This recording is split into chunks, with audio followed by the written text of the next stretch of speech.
Rowan and Martin's Laugh in 1967 or 1973 was more than just a groundbreaking comedy show. It was a cultural phenomenon that redefined television. Behind the laughter and satire, however, lay deeply personal stories of triumph, struggle, and tragedy for the actors who brought the show to life. From battles with addiction and career challenges to private heartbreaks and untimely deaths, their real-life journeys reveal a stark contrast to the humor they delivered on screen. This video will explore the untold tragedies of the talented cast, shedding light on the human stories behind the smiles and punchlines. Dan Rowan, born July 20, 1922 in Beggs, Oklahoma, was a celebrated figure in American comedy, best known as co-creator and lead performer of Rowan and Martin's Laugh in 1967-1973. When the show premiered in 1967, Rowan was 45, a man shaped by a life of hardship and perseverance. Abandoned as a child, he was raised in an orphanage in Colorado under conditions of poverty and emotional deprivation. He worked as a mechanic and truck driver before serving in the U.S. Army Air Forces during World War II. A near-fatal accident prompted him to turn toward comedy, leading to a partnership with Dick Martin that would transform television. On Laugh-In, Rowan became the quintessential straight man, counterbalancing Martin's chaos with subtle humor, depth, and restraint. Yet behind the laughter were private struggles, insomnia, depression, alcoholism, and profound marital tragedy. Rowan shunned interviews and public attention regarding laughter as medicine to forget real loneliness. After Laugh-In concluded, he retreated from show business, living modestly, investing in real estate, and enjoying life aboard his yachts. Diagnosed with lymphoma in his 60s, Rowan faced his illness, privately passing away on September 22, 1987 in Inglewood, Florida, at the age of 65. He left behind not only an enduring legacy of laughter, but also a testament to perseverance and quiet dignity in life's storms. Dick Martin, born January 30, 1922 in Battle Creek, Michigan, was one of television's most unpredictable comedic talents. Renowned as co-creator and star of Rowan and Martin's Laugh in 1967-1973. At 45, when the show debuted, Martin was a seasoned entertainer who had endured years in smoky nightclubs, struggling with low-quality scripts and personal setbacks. With his mischievous smile and irreverent humor, he became the charismatic foil to Dan Rowan, embodying chaos, flirtation, and absurdity that defined Laugh-In's distinct style. His humor masked deeper insecurities rooted in a difficult childhood, a stutter and chronic asthma that subjected him to ridicule and isolation. Offstage, Martin lived a life of indulgence, hosting lavish parties, playing poker, and engaging in tumultuous romances, notably with his wife, Playboy actress Dolly Redd. Known for a fiery temperament and fierce pride, he could be a challenging collaborator, yet his creativity was undeniable. After Laugh-In, Martin experienced both setbacks, including the disappointment of a failed 1978 show and recognition as a gifted television director. Later years brought respiratory illness, leading him to a quieter life in Los Angeles, where he focused on directing. Dick Martin passed away on May 24, 2008 at age 86, leaving a legacy of laughter, music, and resilience, and an estimated net worth of $20 million. Alan Suze, born March 7, 1926 in Ross, California, was among the most eccentric and distinctive comedians in American television history, celebrated for his work on Rowan and Martin's Laugh-In beginning in 1968. At 42, Suze joined the cast and brought to life a range of flamboyant, exuberant characters, most famously Big Al, the sportscaster, and Uncle Al, the kiddies' pal, often portrayed as perpetually intoxicated. His performances were both absurd and subversive, pushing boundaries during a transformative era for television comedy. Yet behind the humor was a life marked by personal struggle. Born into a conservative family, Suze concealed his true identity, hiding makeup and women's clothing during his youth. A World War II veteran, he returned from the European front, carrying emotional scars, finding solace and expression on stage. His blend of mania and vulnerability made him unforgettable, though he endured ridicule from producers and faced damaging rumors about his private life. Alcohol became both a crutch and a curse, leading to on-stage mishaps and public controversy. His personal life was turbulent, marked by a brief marriage and years of isolation, but he continued creative work through voiceover projects. Alan Sues passed away of heart failure on December 1st, 2011 in West Hollywood at the age of 85. His estate, valued at approximately $1.5 million, included memorabilia, antique furniture, and uncashed royalty checks. Sues remains a tragic yet iconic figure in American comedy, bold, unconventional, and unforgettable, leaving a lasting imprint on the legacy of Laugh-In. Gary Owens, born May 10, 1934 in Mitchell, South Dakota, was one of the most distinctive voices in American television, best remembered as the special announcer for Rowan and Martin's Laugh-In, beginning in 1968. At 33, Owens brought to the program a surreal humor, a smooth baritone voice, and an instantly recognizable style marked by his signature pose of cupping his hand to his ear and delivering absurd announcements in a mock-serious tone. Behind his comedic persona was a story of resilience. Diagnosed with type 1 diabetes at the age of 8, Owens spent much of his youth in hospitals, cultivating an early fascination with voice and radio. He began his career in the Midwest, winning audiences with improvisation and charm despite early Hollywood dismissals, labeling him too quirky. On Laugh-In, he elevated the announcer's role to performance art, blending professionalism with satire to create an enduring cultural icon. Off-screen, Owens was passionate about radio, often recording announcements dozens of times to achieve what he called perfect absurdity. His long marriage provided stability, though it was tempered by late-night work habits and health challenges.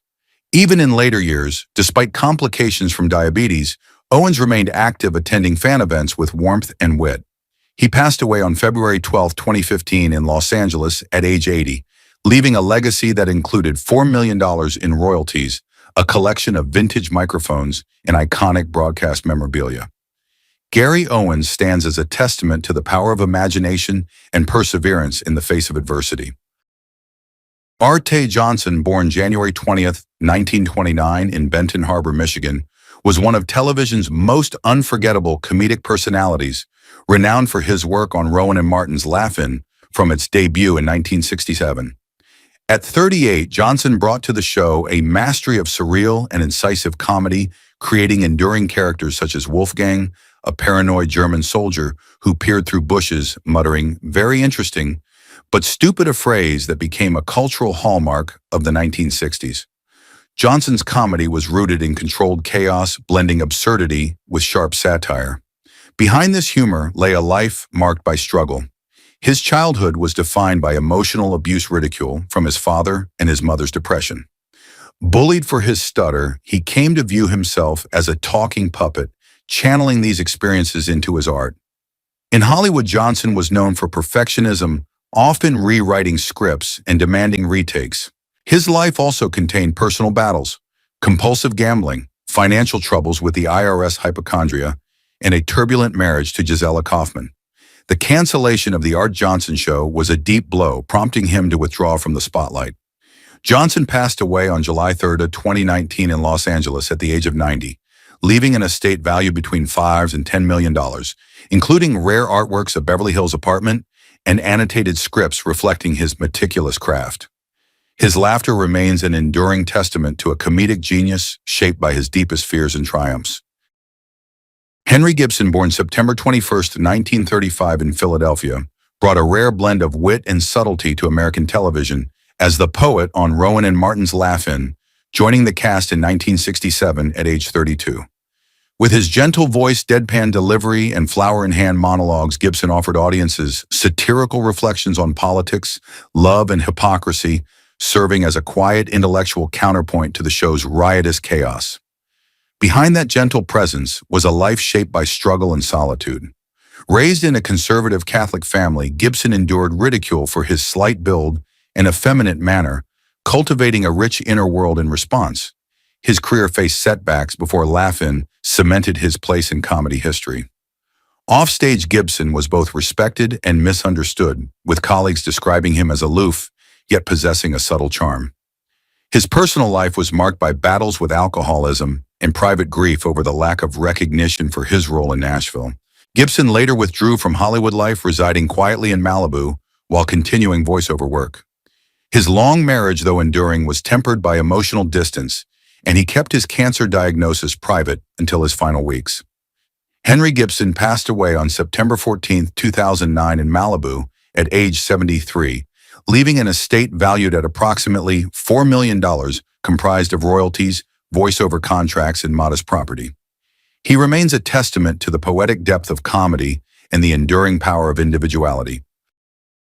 Byron Gilliam, born November 3, 1940 in Gary, Indiana, was one of the quieter yet most vital presences on Rowan and Martin's Laugh-In, joining the cast in 1967 at age 27. Unlike many comedians who relied on dialogue, Gilliam became the show's subtle heartbeat, a dancer, a mover, and a visual rhythm setter. On stage, he embodied grace and style, but his life off stage was marked by profound challenges. Raised in a working-class black family, Gilliam faced poverty, racial discrimination, and ridicule for aspiring to dance. Despite tireless practice and studying Fred Astaire's work, he was often relegated to the background in an entertainment industry resistant to recognizing his artistry. He clashed with producers over wage inequality, and the resulting disappointment drove him toward alcohol and gambling. In 1975, Byron quietly left Hollywood, saying he was tired of dancing for people who didn't see me. In later years, he lived quietly in Beloit, Wisconsin, teaching children's theater and occasionally choreographing small productions, even amid rumors of depression and illness. The death of his mother dealt him a devastating blow, prompting him to withdraw entirely from public life. Byron Gilliam passed away on November 22, 1990 in Wisconsin at age 50, leaving an estate valued between $500 and $1 million, derived largely from savings and rights to his choreography works. Though largely forgotten, Byron's legacy endures in Laugh-In, a quiet pioneer who danced beyond prejudice, departed too soon, and never received the acclaim he deserved. Dennis Allen, born June 10, 1940 in Raytown, Missouri, joined Rowan and Martin's Laugh-In in 1967 at age 27 as a daredevil clown. The man who fell screamed and was slammed by doors more than any other cast member. With the charm of a clown and an untamed energy, Allen quickly became a beloved underdog, delivering laughter with fierce intensity. Yet behind the chaos of his performance lay a life of hardship and tragedy. His childhood was defined by struggle: an alcoholic truck driver father who often disappeared for months, a mother who worked multiple jobs to support the family, and ridicule over his stutter and regional accent. Humor became his shield. Hollywood brought fame, but stripped away peace. Frequent injuries on set, broken ribs, concussion sprains forced him to rely on painkillers and alcohol to continue performing. His career unraveled after a drunken altercation with a television executive in 1972, placing him on Hollywood's blacklist. His marriage to fellow performer Mary Allen ended bitterly amid allegations of infidelity and substance abuse. In later years, Allen vanished from the spotlight, living quietly and returning to the public sphere only as a volunteer mentor for troubled youth in Kansas City seeking redemption. Decades of smoking and substance abuse took their toll, and he died of lung cancer on December 1, 1995 in California at age 55.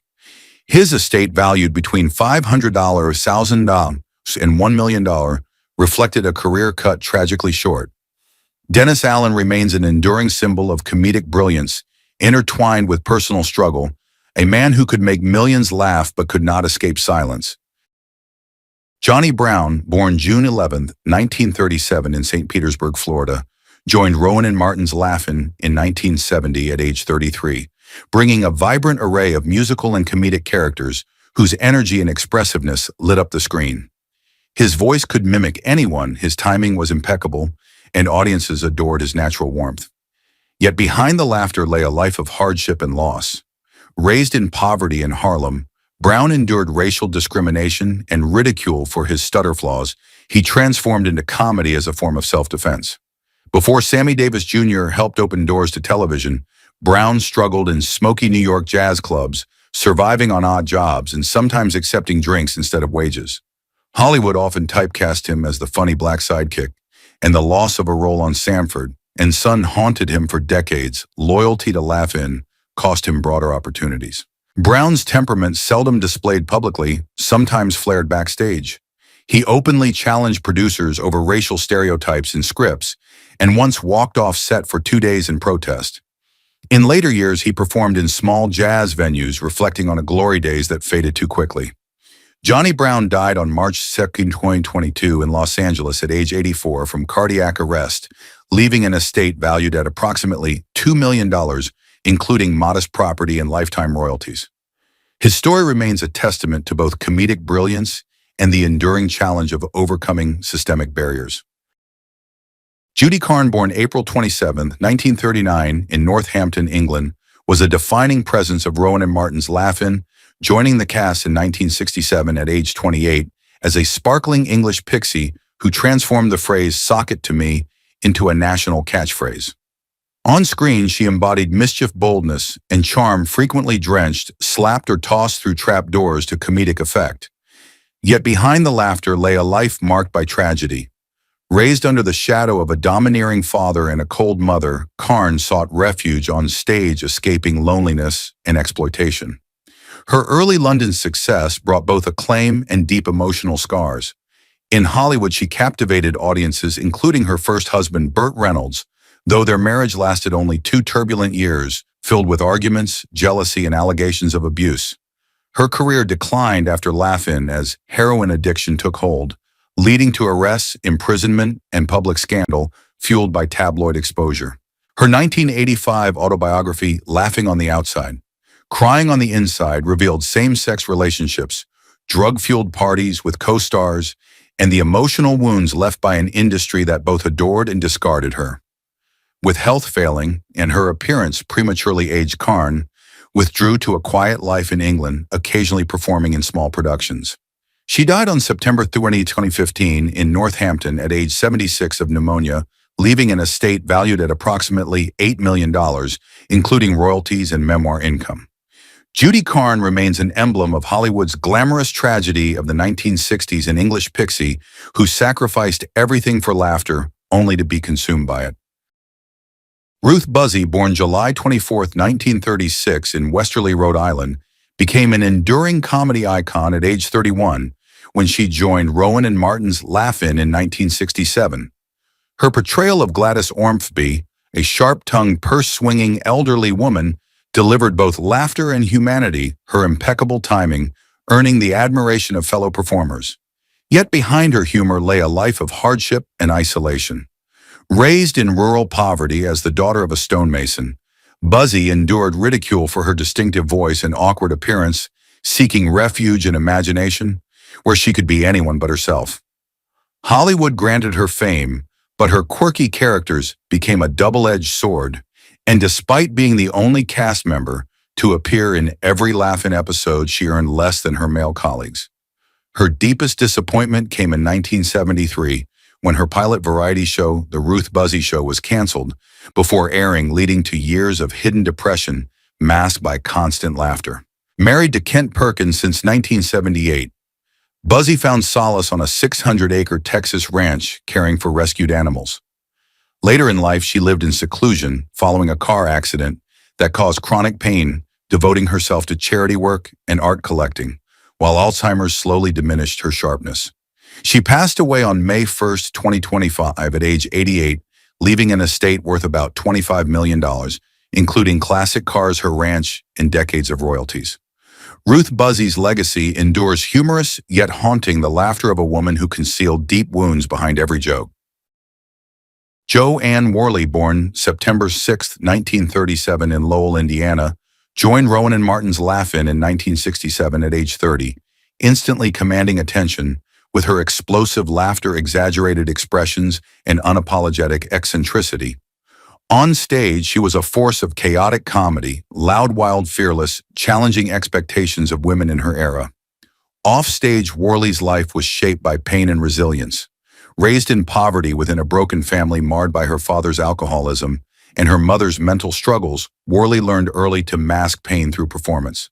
Hollywood, however, proved unforgiving. She faced rejection for being too much, too loud, too strange, too dramatic. Early years on Laugh-In were fraught with tension, as disputes with producer George Schlatter over creative control became part of the show's lore. She walked off set multiple times feeling reduced to a caricature. By the mid-1970s, her career stalled, marked by a failed Broadway comeback and a sudden end to a Tonight Show appearance after a public mishap.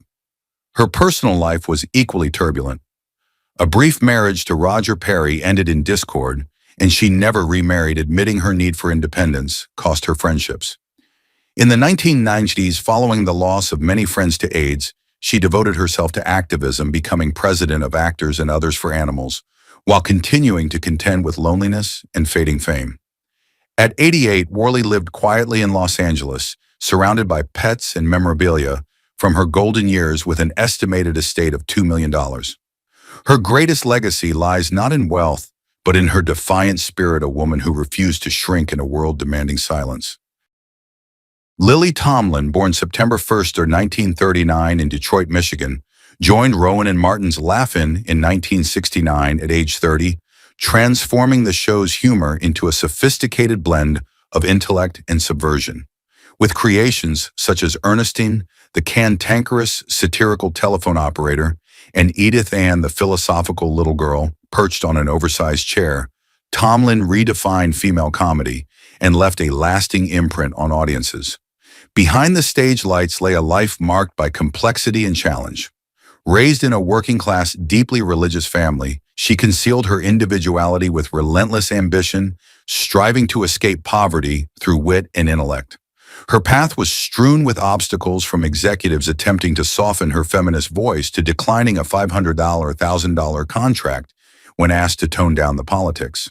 Her partnership with writer Jane Wagner since 1971 became both a source of inspiration and a protective shield in an industry hostile to LGBTQ individuals. A deep wound came in 1984 when the incredible shrinking woman floundered, plunging her into self-doubt. Yet Tomlin remained unwavering, earning Emmy, Tony, and Grammy Awards, and building a career that defied age and gender norms. At 86, she continues to perform and write alongside Wagner, living quietly in Los Angeles with an estimated net worth of $21 million. Behind her brilliance lies the story of a woman who refused to be anyone's puppet, crafting her own legend with intellect, defiance, and an unyielding refusal to apologize for being herself. Goldie Hawn, born November 21st, 1945 in Washington, D.C., joined Rowan and Martin's Laugh-In 1968 at age 23, bringing an indelible blend of innocence and wit, giggling in a bikini adorned with peace signs, captivating audiences with a rare combination of childlike wonder and subtle intelligence. Beneath the sparkle lay a life of challenge. Raised in a modest Jewish family in Maryland, Hawn's childhood was shadowed by anxiety. The instability of her parents' marriage, her father's infidelity, and her mother's relentless ambition left deep scars. On Laugh-In, she faced pressure to uphold the pixie image demanded by producers, while privately battling eating disorders and panic attacks. Fame arrived quickly, but was coupled with manipulation and rivalry. With Hawn often positioned as the beauty among a sea of comic women, her career soared through films such as Cactus Flower and Private Benjamin. Yet her private life remained tumultuous. 2 marriages ended amid financial disputes, allegations of infidelity and jealousy, straining her relationship with her daughter Kate. In the 1980s, she reinvented herself as a star and producer, though not without criticism for her spiritual and self-help pursuits. Her relationship with Kurt Russell became legendary, passionate, yet unconventional. At 80, Hawn remains radiant but cautious, dividing her time between homes in Los Angeles and Colorado, with an estimated net worth of $90 million. Behind the glamour lies a woman who turned pain into laughter and laughter into survival. Barbara Sharma, born September 14, 1938 in Dallas, Texas, joined Rowan and Martin's Laugh-In 1970 at age 32, bringing boundless energy and the precision of a dancer, standing out in the show's rotating cast. Known for quirky roles such as sassy waitresses or nosy suburbanites, she developed a comedic rhythm honed through years on Broadway. Yet behind the laughter was a life shaped by hardship. Raised in a violent working-class home, Sharma's childhood was shadowed by struggle, her father, a frustrated musician, often disappearing, while her mother pushed her into dance competitions as a way out of poverty. At 16, she performed in Havana nightclubs, confronting the harsh realities of show business and narrowly escaping an assault.